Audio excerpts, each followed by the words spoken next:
Alright, going through the 10 definitions regarding intelligence. The first one, analytical intelligence. It's basically to analyze, evaluate ideas, problem solve, and to make decisions.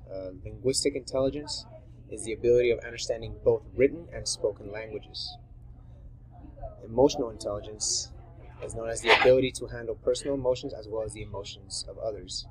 An IQ test. An IQ test would be a test that measures someone's overall knowledge and ability to answer questions. The G factor. The G factor is basically an overall measurement, seeing if you're able to, if you are intelligent in one area, you would be seen as intelligent in all.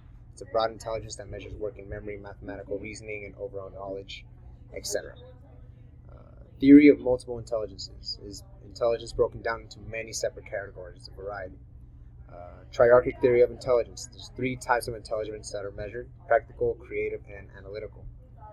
A quote, "The true sign of intelligence is not knowledge but imagination," said by Albert Einstein, is basically saying that knowledge is the content of the mind, but creativity is the ability to create, which measures real intelligence. Number 9, I know that I am intelligent because I know that I know nothing. This was said by Socrates.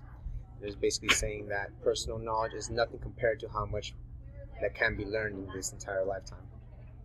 And the last quote is, "What makes some brains smarter than others?" Not really a quote, it's a question. It's a question asked by scientists for a very, very long time, and is broken down to a variety of factors, seen from genetics, upbringing, culture, wealth, life experiences, etc.